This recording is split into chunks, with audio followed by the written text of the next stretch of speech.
Assalamualaikum warahmatullahi wabarakatuh. Perkenalkan nama saya Gevira Azahra dengan NIM 08011282328042. Jadi kali ini saya akan menjelaskan hasil kerja saya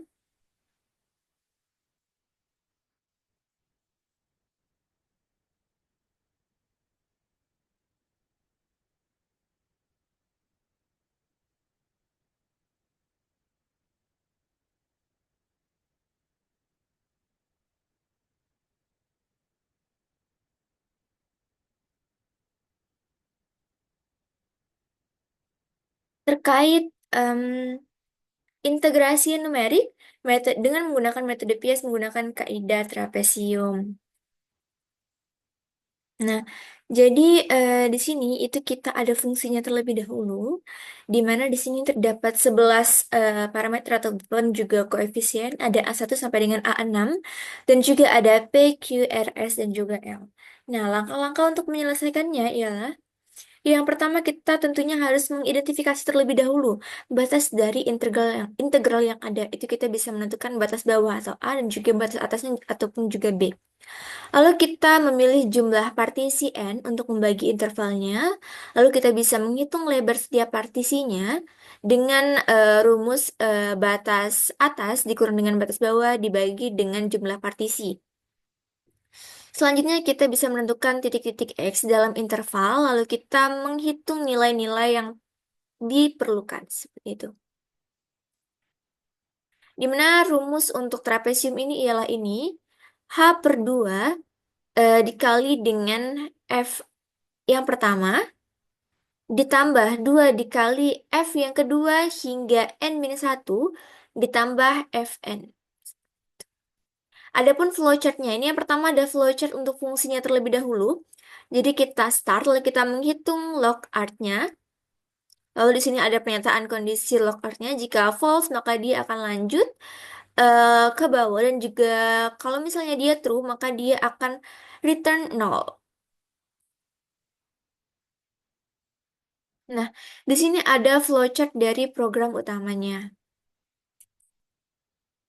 Jadi yang pertama itu tentunya kita memulai terlebih dahulu, lalu kita menginputkan 11 parameter ataupun juga koefisien tadi dan juga disertakan dengan batas atas dan juga batas bawahnya. Nah, setelah itu kita memilih pilihan. Kita ingin menyelesaikan dengan pilihan pertama ataupun juga pilihan kedua. Jika pilihan pertama itu kita input nilai n-nya ataupun juga partisi dan juga pilihan kedua itu kita berdasarkan galat itu kita menginput epsilonnya di mana epsilon ini itu bisa dengan angka 10 pangkat min 3, 10 pangkat min 4 ataupun juga 10 pangkat min 5. Jika tidak memilih satu ataupun juga dua, maka akan otomatis menampilkan pilihan tidak valid dan akan langsung ulang kembali ke input parameter ataupun juga koefisien tadi. Nah, selanjutnya di sini kita akan mulai menghitung menggunakan kaidah trapesium, di mana di sini terdapat perulangan for yang cukup banyak, dan diakhiri dengan menampilkan hasil akhirnya.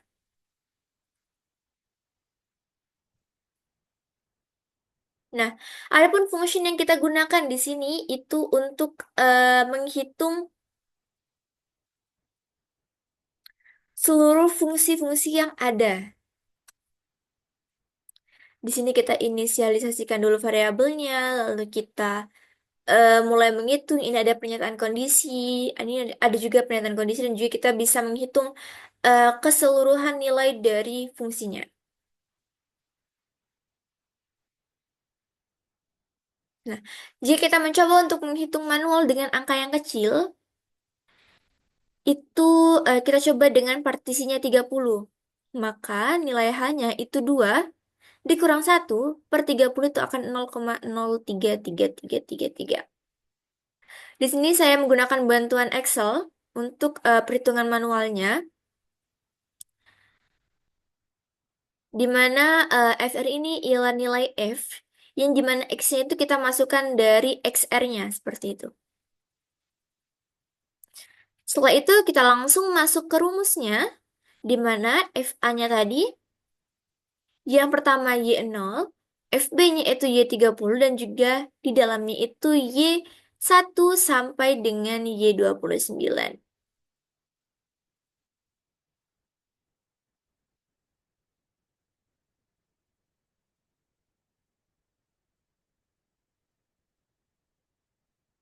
Nah, maka hasilnya ialah mendekati minus 0,12758. Kita langsung saja ke programnya. Nah, ini kita ada menggunakan tiga header di mana include IOStream itu untuk input dan juga output seperti biasa. Include CMAT itu untuk operasi matematika seperti akar, terus juga pangkat, POW, SQRT, XPIM. Terus juga ada include IOMANIPay ini untuk format outputnya seperti itu. Lalu kita ada mendeklarasikan variabel global untuk parameter fungsi. Ini kan tadi kita ada 11 parameter, di mana di sini K7-nya tidak ada. Seperti itu. Jadi ini totalnya ada 11 parameter yang bertipe data float, atau kita bisa menginputkan data berkoma. Nah, inilah fungsi yang saya bicarakan tadi, di mana pada awal itu kita menghitung terlebih dahulu argumen logaritmanya, lalu kita validasi bahwa logaritma ini tidak bernilai negatif ataupun juga nol, karena itu kemungkinan akan kesulitan hitung ataupun juga tidak bisa dihitung. Yang menghasilkan angka divergen. Nah, setelah semuanya selesai, maka kita bisa langsung menghitung keseluruhan dari fungsi tersebut.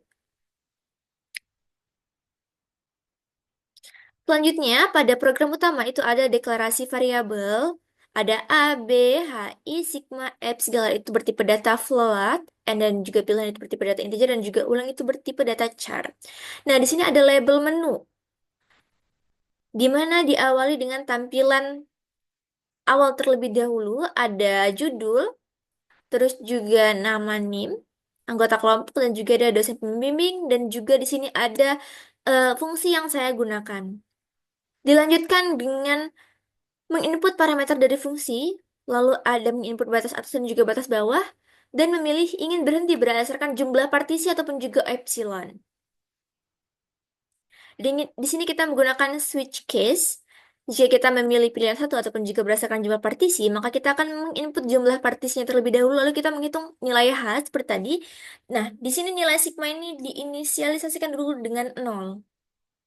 Karena dalam perulangan for itu kita akan menjumlahkan nilai sigmanya seperti itu. Lalu kita akan menghitung nilai hasil dari integral dan juga menampilkan hasilnya. Nah, cara baca dari perulangan for ini ialah jika I-nya itu adalah satu, maka satu itu kurang dari 30. Tadi kita menggunakan partisian 30, maka X-nya itu ialah satu, hanya satu ditambah satu dikali dengan hanya tadi 0,0333. Maka akan langsung menghitung sigma dan baru kita menambahkan I-nya. Seperti itu. Jika kita memilih berdasarkan epsilon, maka kita ke case 2. Kita akan masukkan nilai epsilon. Nilai epsilon ini bisa 10 pangkat min 3, min 4, min 5. Nah, yang biasanya mendekati dengan hasil aplikasi itu 10 pangkat min 5 atau 0,00001. Di sini kita inisialisasikan jumlah partisinya itu 1, dan juga galas itu lebih besar daripada epsilon.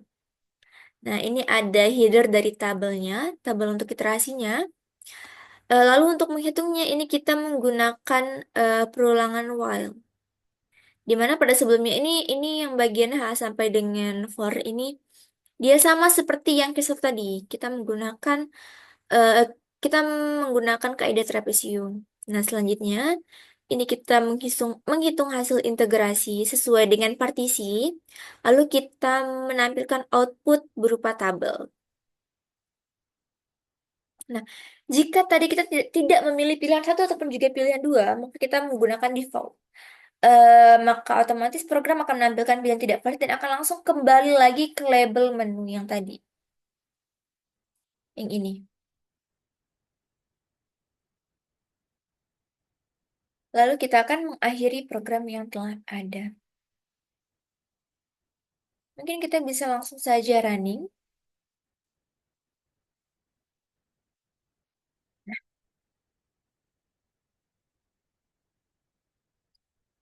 Jadi yang pertama kita akan memasukkan dulu parameter fungsinya. Kita coba dengan angka kecil terlebih dahulu.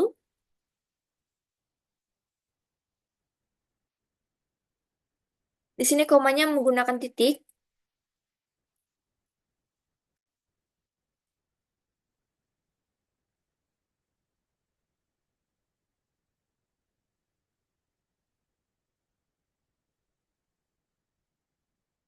Kita input batas bawahnya dan juga batas atasnya.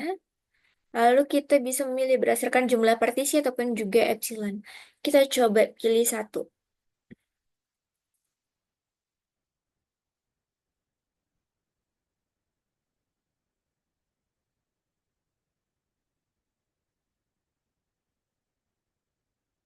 Jumlah partisinya bisa kita masukkan 100.000.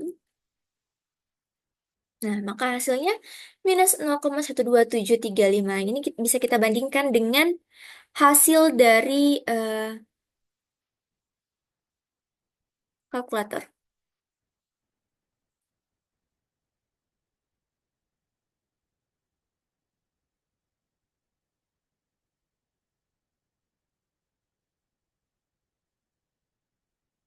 Minus 0,733. Di sini kita minus 0,12735. Dan itu bisa kita bandingkan juga dengan hasil perhitungan manual, yaitu minus 0,12758. Saling mendekati satu sama lain.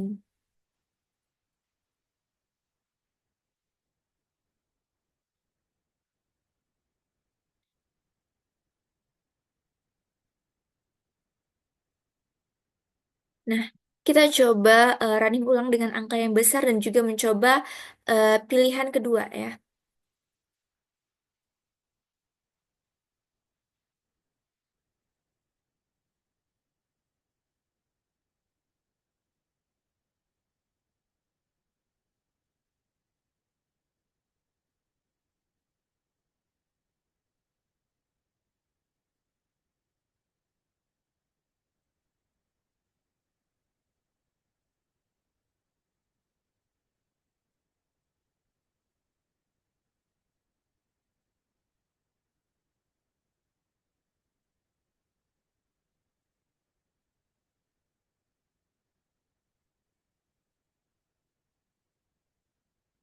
Ini akan menampilkan hasilnya itu minus 0,81650.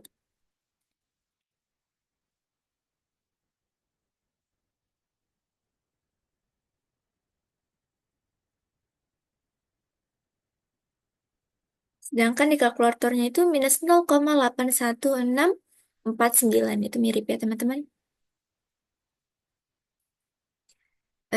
Selanjutnya itu eh, kita terdapat perbandingan antara nilai-nilai yang sudah kita dapatkan. Nah, ini. Itu ada perbandingannya antara angka hasil perhitungan manual, program dan juga aplikasi di angka kecil, lalu ada juga di angka besarnya. Ini dia memang memiliki sedikit perbedaan di perbedaan 2 sampai 3 angka di belakang koma saja. Hal ini menunjukkan bahwa metode perhitungan berbasis literasi dan juga program komputer ini cukup akurat untuk menyelesaikan fungsi integrasi yang telah saya buat seperti itu.